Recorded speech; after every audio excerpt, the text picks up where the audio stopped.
Okay, so we were looking at the process of creating a data set using custom report, right? And we looked at what are the prerequisites for a custom report to be used as a data source for your base data set. Okay, okay. So next,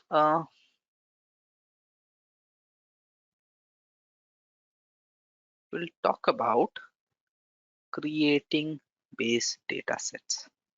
Creating base data sets from custom report. Okay, so I would go back to the tenant and go to the data catalog. So I want to create a new base data set, and I want to do that using a custom report. So I'll go back to the data catalog view and I'll go ahead and create a base data set. Now there are three options for creating a base data set: from a custom report, from a file, or from a server, from an SFTP. So I'm selecting the option from custom report. Okay, the next thing, I'll have to select the relevant custom report. So here it will only show me those reports which are enabled for Prism Analytics. So basically those reports which follow these criteria are the ones which will be displayed. Okay, the first report I want to create is, or the first base data set that I want to create is for importing the company structure. So I'm selecting that as my data source. Now this report doesn't have any selection criteria. So similar to how we create EIBs, if there is any report criteria, then those criteria basically the default options with which the report has to be run. At this point in time, when I run this report,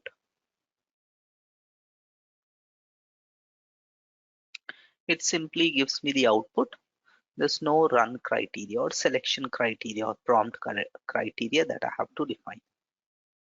And that's why none of that is displayed. Okay, the second one is the environment restrictions. Now, what are these environment restrictions? Okay, so whenever we create Is it a, like security? yes, have you create any security proxy access policy? No, Okay, so what happens is now, no. sure, okay. So the idea is when a data set integration runs in an environment. So for your custom report, when I go ahead and save this data set, it will go ahead and create an integration, right? Okay, now subsequently, now the first time when I create this base data set, it will import whatever data is there in my custom report. But later on, I go ahead and change my companies. Or let's say I talk about the other report, which is worker details. Now, new employees, new workers get hired, old workers get terminated. So my data is not static. After I have imported the data, I need to keep re-importing the data at regular intervals, right? So whenever I run this report, it will basically check the environment restrictions that have been defined here. So if I go to this list, it will show me all the tenant environments. So let's say I have selected the environment as production. Now when I run this integration or when I run this base data set to import any data, it will basically check the environment in which this base data set is being executed. And then it will match whether that environment is the same as the restricted to environment. Only if there is a match, the integration will run and get the data. If there is no match, which means if I'm running this integration or this base data set in, let's say, sandbox, whereas the environment restriction is production, then my data set will fail. Now, why is this important? This is simply an additional safety measure. So you don't want, let's say, once your integration has gone live, once your Prism has gone live, or your system has gone live, you don't want someone to, let's say, by mistake import production data into non-production systems, right? So what you'll do is you'll go ahead and define the environment restriction as production. Or let's say your system is still not live, right? You're still making changes, and you don't want someone to by mistake run this integration in production, or this this data set in production. So you don't want this data set to run in production environment, and that's why, let's say, you have selected the environment as implementation, sandbox, and testing. So however, whatever you set, for whatever reasons, whenever you run this data set to import data, your data set will compare in which tenant that data set is being executed and whether that tenant is listed here. If there is a match, then your data set will import data, else it will fail. Make sense?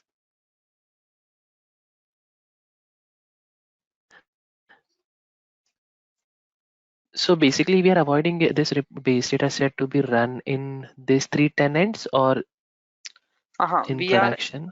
Like, saying this in, tenant should only run in these, or this data set should only be restricted to run in these three tenants.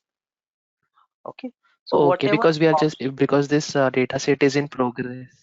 right. So we are That's why. saying this data set can only be executed in these three environments right now. So even if I by mistake import this data set into production, when I run it, it will fail because the environment restriction is not specified as production.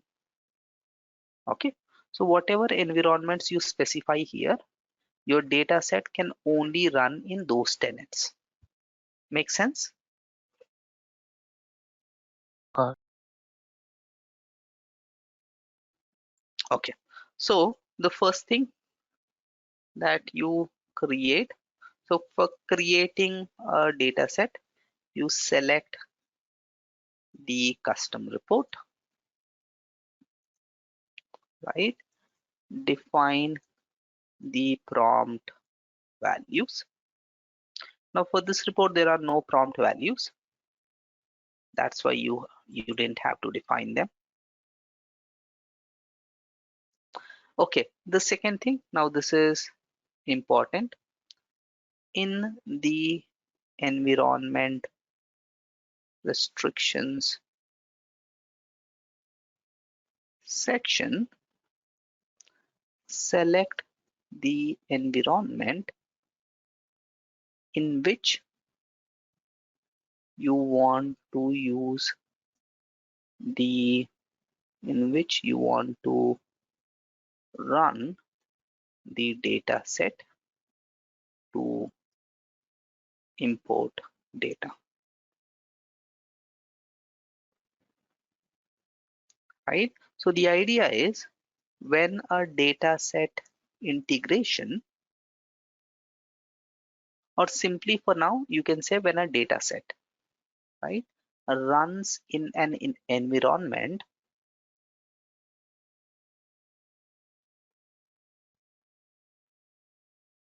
it will only succeed if the restricted to environment matches the current environment. So if you are running this data set in any environment or any tenant, it will only succeed if the restricted to tenant matches the tenant in which you are running this integration. Okay, so there should be match in the tenants that you have listed here and the tenant in which you are actually running that integration or that data set. Okay, if you leave everything blank, then basically you're saying it can be run in any of the tenants. okay. Okay, So what is the And best practice to follow while the creating best any practice is before it goes live, when it is still in sandbox and until you have the sign off, do not specify production, Okay, right? And got it. after it has gone live, in production, only specify production as the environment. Okay, got Okay. it. But we can Okay. make the changes, right, once this is We can created? anytime. So later on as well, I Okay. can go ahead and change this data set. That is fine. Okay. The next one is, if you see, as I mentioned, the moment you create a data set using your custom report or using an SFTP, it creates an integration and you can define the integration run schedule. So this is similar to how we schedule a custom report. I can either run now or I can schedule it to run in the future. Now later as well, I can go ahead and change this integration schedule. So for now, and we'll talk about those integration run schedules later. For now, I'll go ahead and simply run it now, right? Or I can say, okay, it has to run on a daily basis or a weekly basis. So on a weekly basis, it will automatically trigger this custom report, which is the data source. This custom report will fetch data based on whatever latest data is available in Workday, and that data would be retrieved into this data set. So for now, I'm simply saying run now.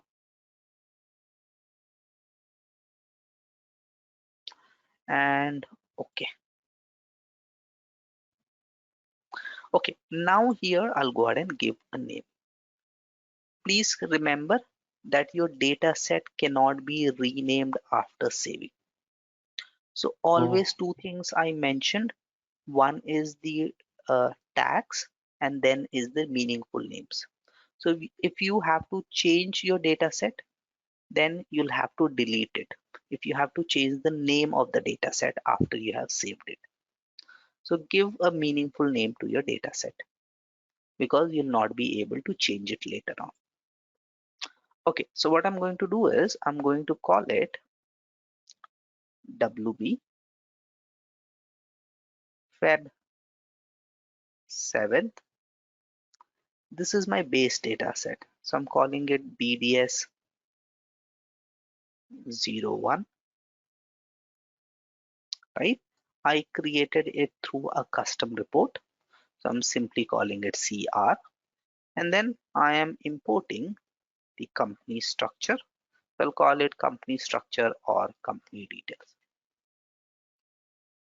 right? So BDS identifies that status. this is a base data set.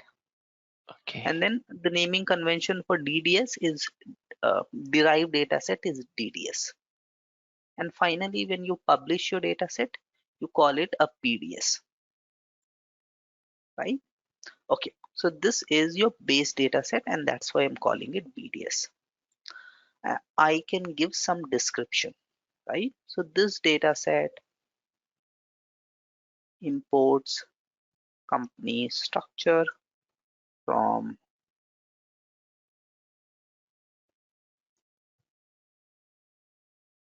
Workday. Now you can run this integration. As I mentioned, your integration, once you go ahead and schedule that, here we only selected the option run now. But then we had the ability to run it on a recurring basis, a daily basis, a weekly basis, or even later on. Even though I have scheduled it to run just now, later on I can go ahead and rerun this data set to import whatever latest data is there. Now, whenever I'm running this data set to import new data, how would the new data get be imported? Will it be replaced? Will it be imported in replace mode or append mode? So what is replace mode? If you see replace, Workday deletes the existing data in the data set and replaces it with the data it imports from the custom report during each integration run. So every time you run the integration, if you have selected the mode as a replace, your all the existing data within the data set will be deleted and new data, whatever is being imported, will be added to your data set, right? So all the existing data in the data set is deleted, which means your data set becomes blank, and whatever new data is there in the custom report, that entire data gets added to your data set. So that is why it is called a replace mode. It is replacing all existing data with the new data. Okay, so every time I'll get the most recent data. It will Every time I'll replace get the old all the data. data which is there in the custom report. Okay. Okay. So when I run it for the first time, now this data gets imported, right? Next time when I rerun this integration, let's say there are only two companies. So it will delete all these companies which are already there in the data set and replace it with those two companies. Okay. So basically all of my existing data in the data set will be replaced. It will be deleted and new data added. Make sense? Yes. Okay. Again, so this is similar. Let's assume I have two companies earlier, company one and company two. So this is the data which gets imported to my base data set, BDS01. Now next time when I run this report or run this data set, let's say the company is company 2, company 3, and company 4. Now because I'm running it in replace mode, this entire data gets deleted, and whatever new data is there, it gets copied. So this will be the new data. Okay. All existing data gets deleted and new data gets pasted in its place.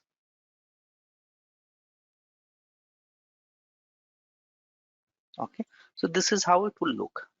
Company 1, company 2, sorry, company 2, company 3, and company 4. This happens in replace mode. Now the second one is append mode. So as the name suggests, in append, Workday keeps the existing data and adds to it the new data it imports from the custom report.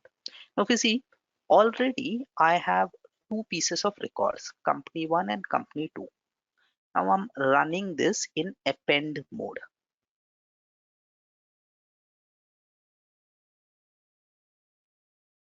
So I'm running it in append mode. So earlier I had company 1 and company 2. Sorry.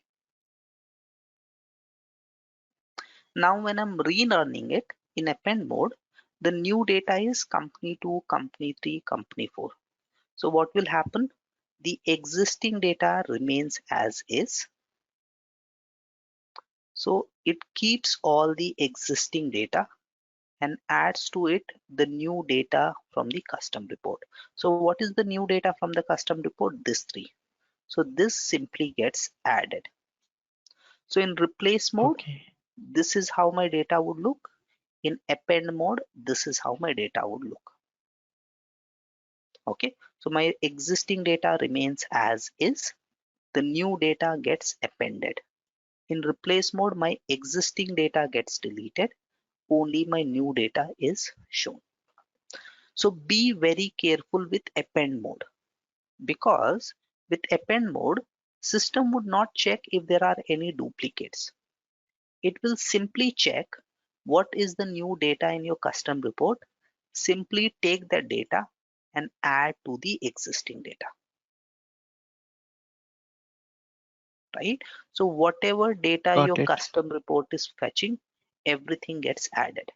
So if we see, Workday imports all data in the report during every integration run, resulting in duplicate data in the data set.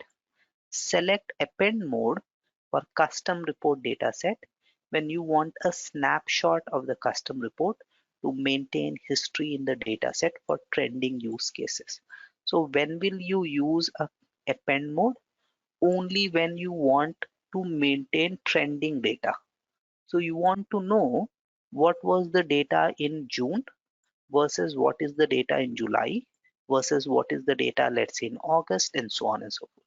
So only when you want to maintain that history of how your data is changing over time, only then use an append mode. So similar to how we use the trending report. Else, do not use append mode. So by default, use replace mode only if you have a specific requirement wherein you need to maintain old history as well. Only then, sorry, always use replace mode only when you want to maintain old history for a very specific requirements. Only then select append mode. Okay. Else, select replace mode. Yes, got it. Okay. So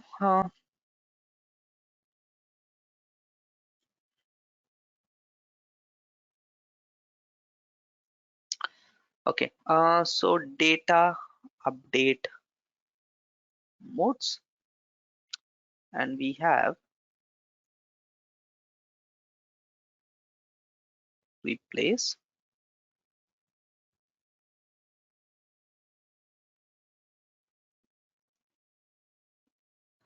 and append.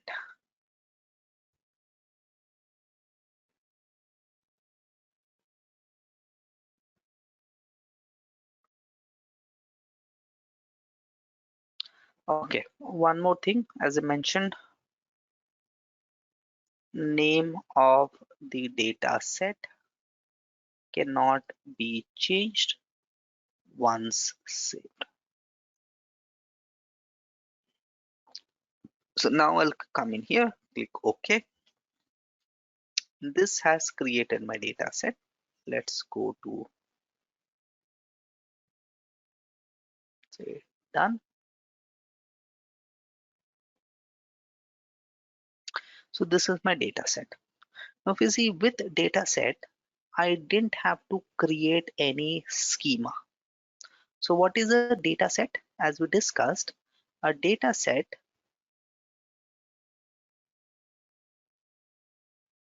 controls some underlying data and describes the processing logic for that data. So data set basically consists of the schema of the data, which is basically the metadata, and the transformation logic for that data. So unlike your tables, right, whenever you are dealing with any traditional database or any traditional table, you first define the table schema and then you import data into that table. Without table schema, you cannot import any data. Here, if you see, I didn't have to define any schema. I didn't have to define the columns of this data set. I simply imported data, and when I did that, Workday automatically created the schema for me. And here, these names, if you see, these are my XML override aliases. So that is why it is important that once you have created a data set, you do not change that XML alias. If you change that, then you'll have to again go ahead and rename your data sets as well. The second thing, now if I click here on this table view, you see all of my data which was there in my custom report is already imported into this data set. Okay, so what all does it include? Company name, company WID, sector, parent company, parent company WID. So company name, company WID, sector, parent company WID. Now, in addition to this, if you see, Workday has created two additional fields. One is WPA load ID and then WPA load timestamp. So in addition to all those fields, which were there in the custom report, Workday has automatically added these two fields. One is load ID and load timestamp. Now this is especially helpful in your append mode because you're continuously adding data and so what is WPA load ID? Every time you run or load data into your data set, Workday runs an integration. And this is basically the ID of that integration run. So if you see, because all of these records have been loaded as part of the same integration, the load ID is same. So this way I know that all of these records were loaded as part of the same integration run. Similarly, if I look at timestamp, the timestamp is also same because all of these records were again loaded as part of the same data load. So Workday automatically creates these two fields, which is WPA fields,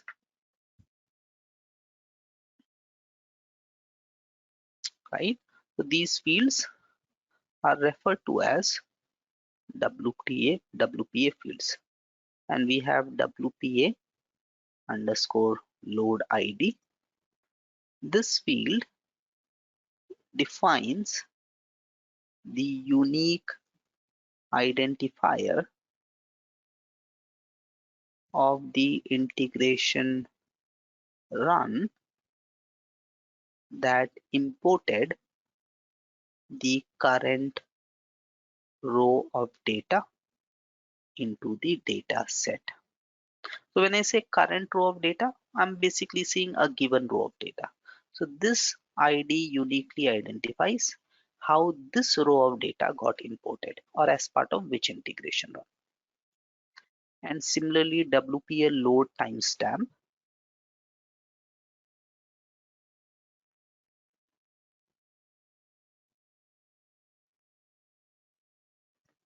right? This field defines the date and time of the integration run that imported the current row of data into the data set. So we have load ID and load times.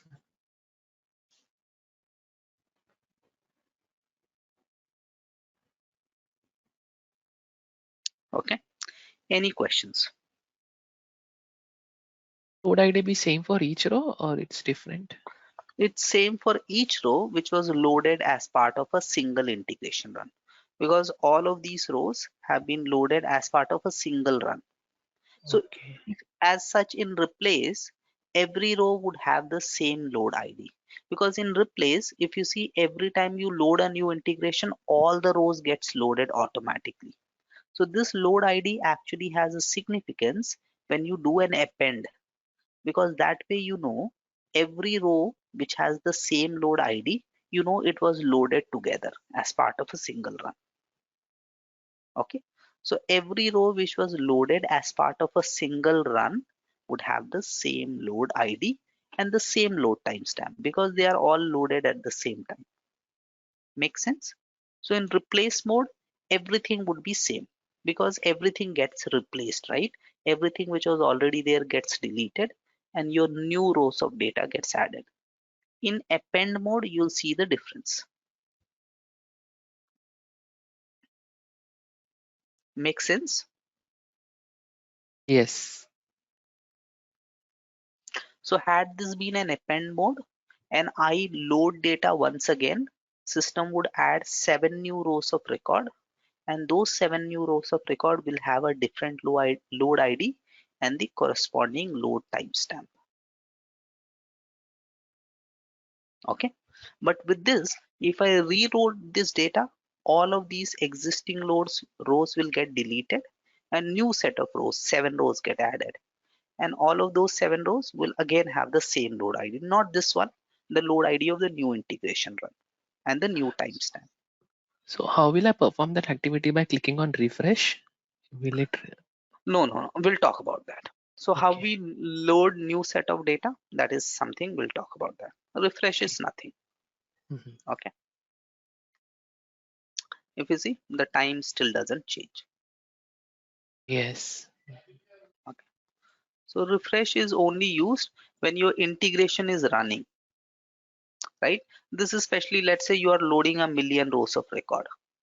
In that case, obviously your refresh will take some time to run, right? It will probably take 10 minutes, 15 minutes. So you can keep clicking refresh and it will show you the latest status, similar to how you run your EIBs. Okay. So refresh has no significance here. Okay. Now when I create, so this is my integration mode, replace. This is the description. This is the data source. So this data set has been created using a custom report or a Workday report created on this time, created by this user. Last modified is the same time because I have not changed since then. And then there's no security. The status is not published. Now I can define tags for this data set. So when I create a data set here at this point in time, no tags have been assigned. I can click here and define a new tag. So either I can select an existing tag or I can create a new tag. And I'm creating this tag called Feb7. So whenever I enter some new value, it says, do you want me to create a new tag? I'm saying yes and save. So here I have created a new tag and added the tag to this new data set that I have created.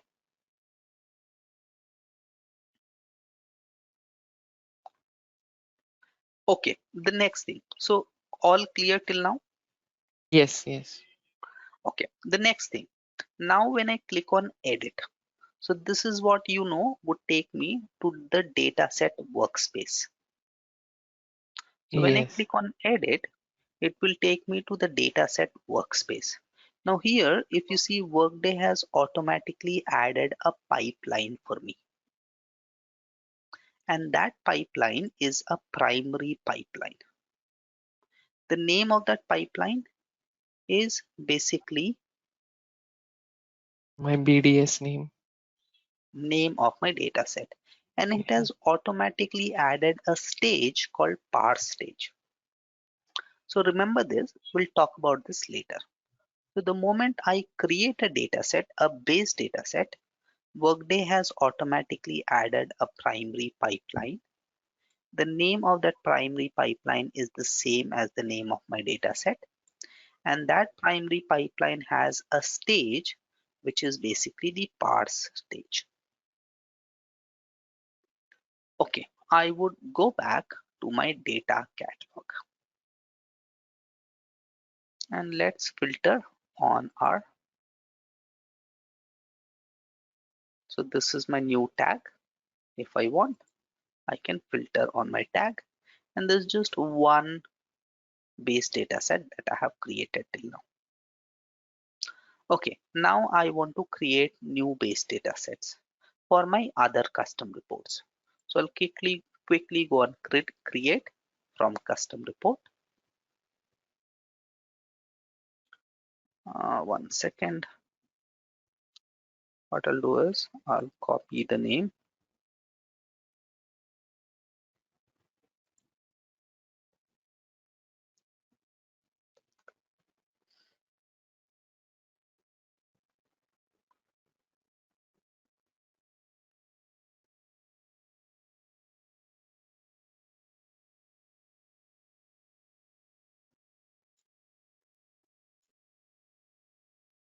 Okay, so I want to create a new base data set from a custom report.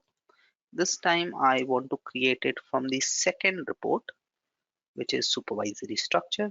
Now this report has a prompt and I'll have to define the prompt values. So here I'm saying determine value at runtime and this is equal to today. So I want this to take automatically the date on which that data set is being executed. For organizations, I want to select global modern services.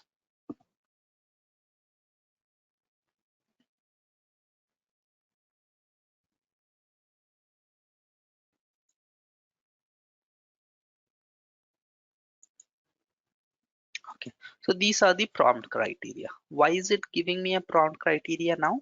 Because this report has a prompt criteria. So Yep. obviously I'll have to define the values for those prompt criteria. Okay, again I can specify the restricted to environments. Okay, run now, or I can define a run frequency. We'll talk about this later. For now, I'm just selecting run now. Okay, and here I would give a name to my base data set. So this is my base data set number 02, and this is supervisory details. Again, I want to run this in replace mode, and I'm calling this data set.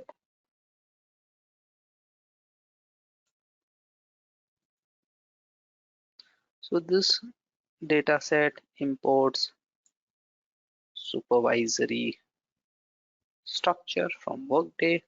Want to run it in replace mode. Okay.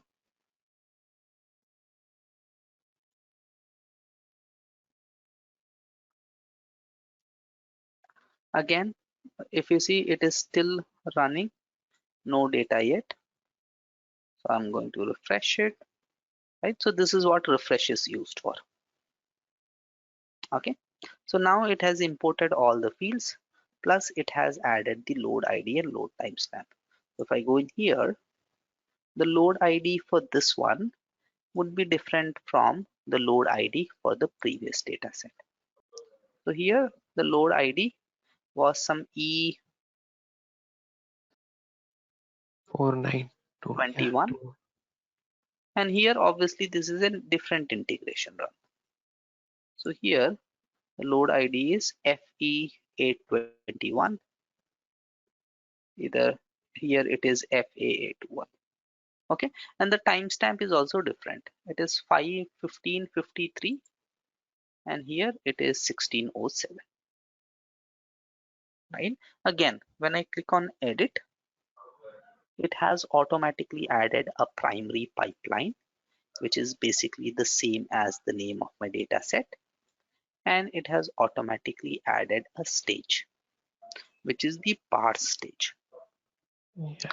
Okay, I want to add the same tag here, which is February 7th, and save this. And now if I go back to my data catalog, you see that I have created two base data sets. Yes. Okay, finally, I want to create my third base data set. From custom report, ZF, which is worker details. Okay, run now. Oh,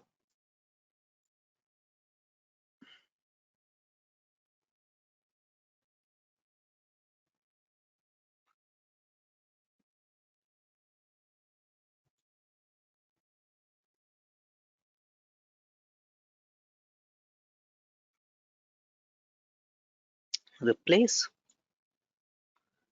I would copy this. I'll call this BDS03, and this is my worker details.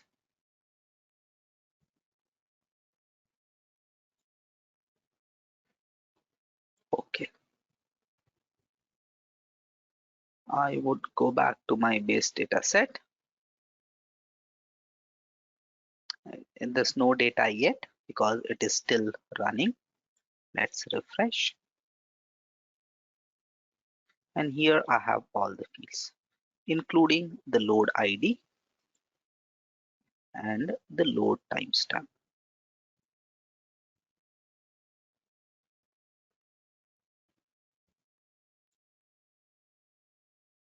which is here. Yep. Okay.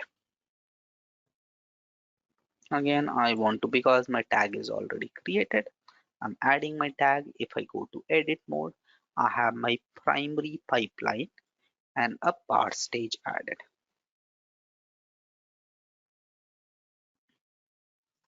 Okay, once we have created our data sets, now if you see, all I have done is I have my data in three different custom reports, and from those three different custom reports, I have brought the data together. I have brought that data into three different base data sets.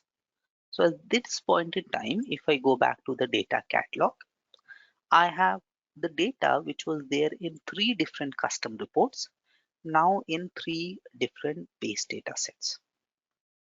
Now, when I did that, Workday created a pipeline for me.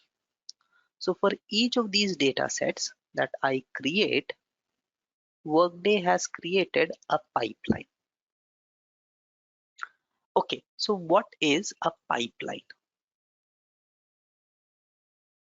We have seen that every data set that we created, Workday added a primary pipeline, and within that Yes. primary pipeline, Workday added a stage which was specifically parse stage. Mhm. Okay, so what is a pipeline? Your data sets, they contain at least one.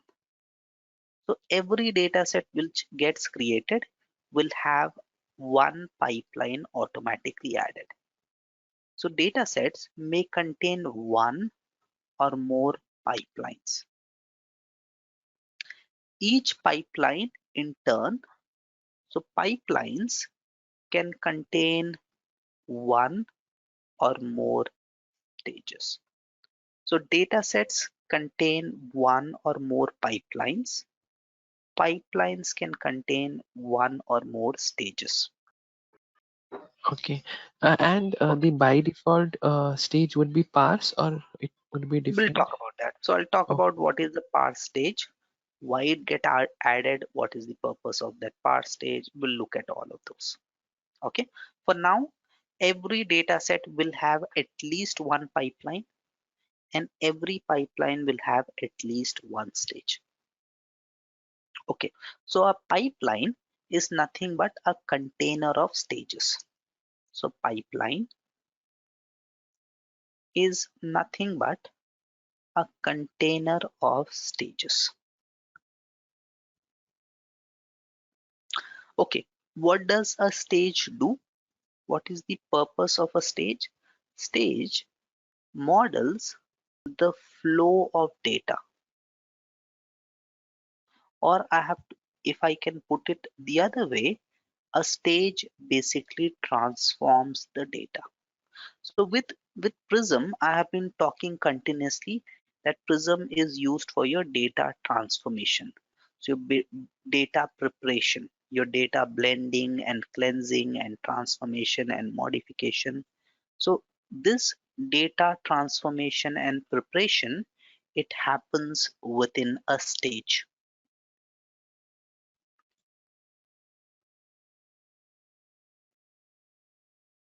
Okay. So each stage performs one action on the data,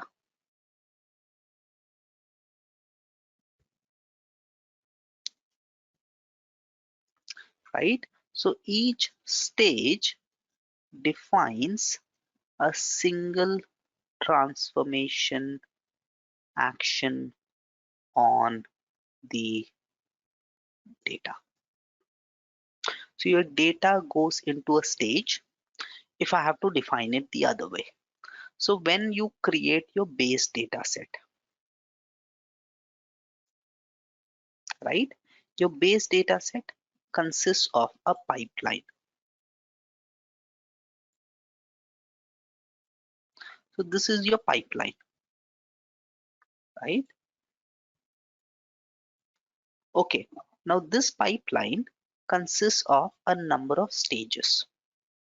So at least you'll in a base data set there will be one pipeline. There could be more, but let's assume for now there is a single pipeline. And this pipeline may have one or multiple stages. So let's assume this is the first stage and this is the second stage and this is my third stage.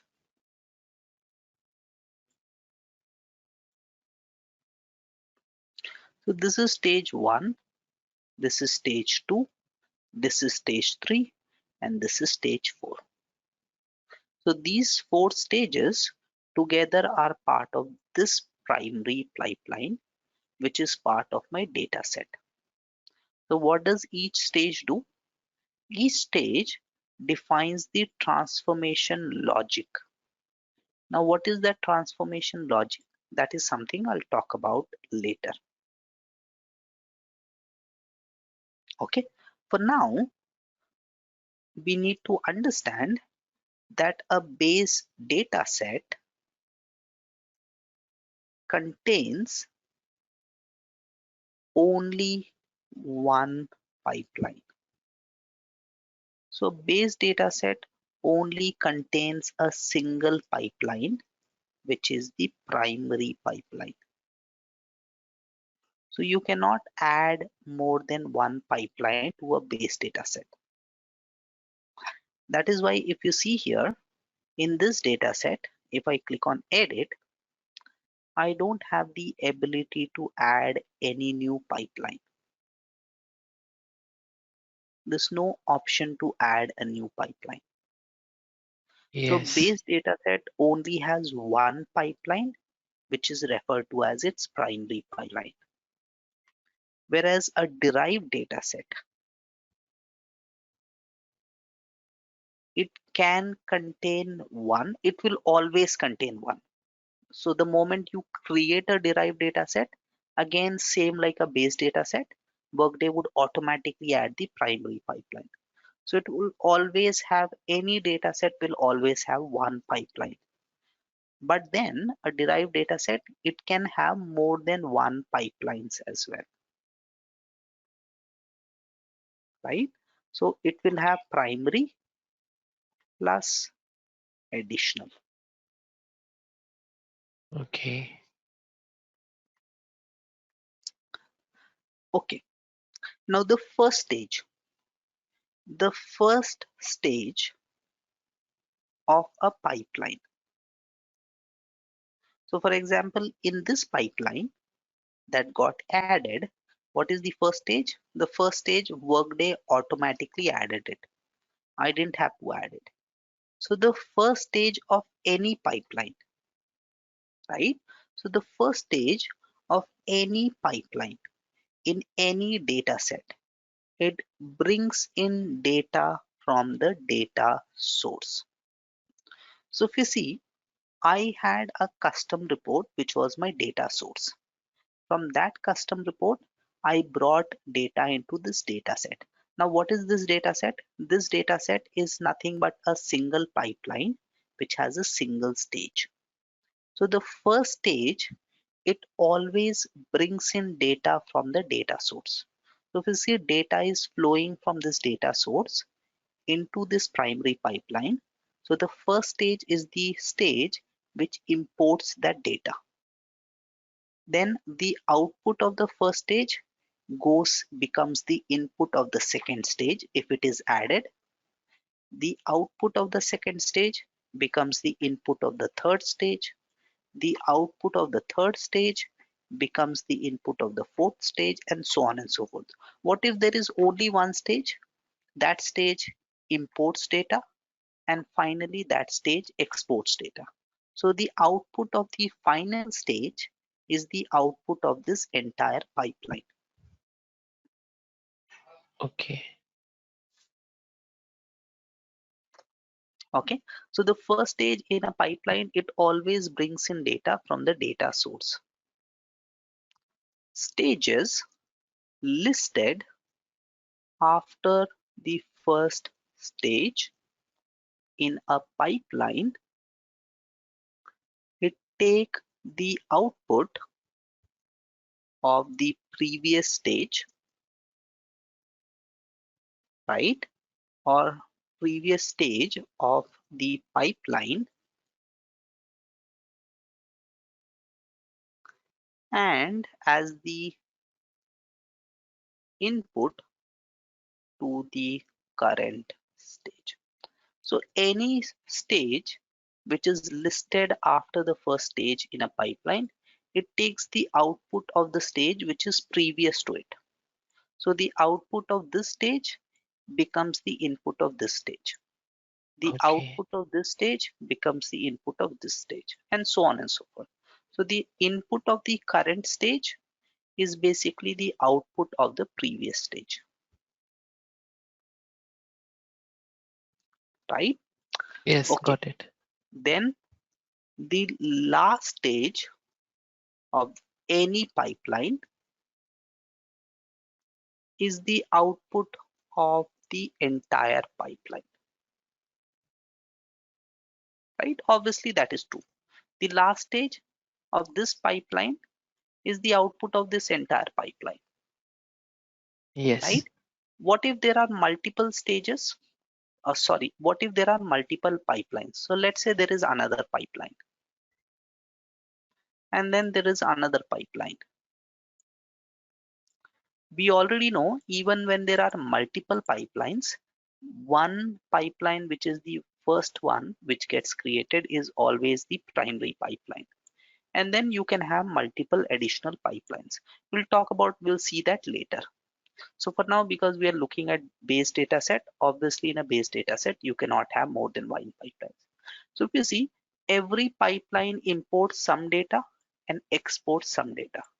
So this Yeah. pipeline is exporting some data, this pipeline is exporting some data, this pipeline is exporting some data. So what is the output of the data set?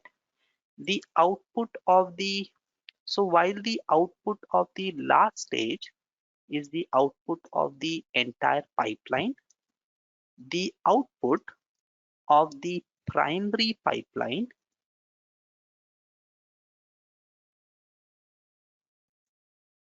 is the output of the entire data set. So the last stage of any pipeline, or the output of the last stage of any pipeline, is the output of that entire pipeline, and the output of the primary pipeline is the output of this data set. Now, what does it mean? We'll look at that later. So for now, just remember this. Every pipeline imports some data, takes that data through one or multiple sources, and then outputs the transformed data. So the Both output the of the, output would be same, right? I mean, sorry, both the here and output here. would be same. No, no. In the BDS, the Uh-huh. output of the pipeline as well as the output of the final stage would be same, right? Yes, Yep. exactly. So that's what I'm saying. The Oh, output of the primary pipeline is the output of this entire BDS, because okay. obviously there's just one pipeline. Hmm. Okay, but if there are multiple, if there is a derived data set, each pipeline has an output. The final output of the derived data set is the output of the primary pipeline. Now, this may look confusing, but don't worry. In practice, it's very easy. So when we create actually the derived data set, that's when it will make a lot more sense, right? So pipelines and data sets is a very important concept, because this is where all your transformation is happening, right? So we'll talk about a number of data sets. For now, in this data set, parts is the stage which is automatically added, and we'll talk about this part stage in detail. For now, if you see, I can add additional stages as well. In base data set, only three stages can be added. In derived data set, you can add many more stages. So we'll talk about those aspects later.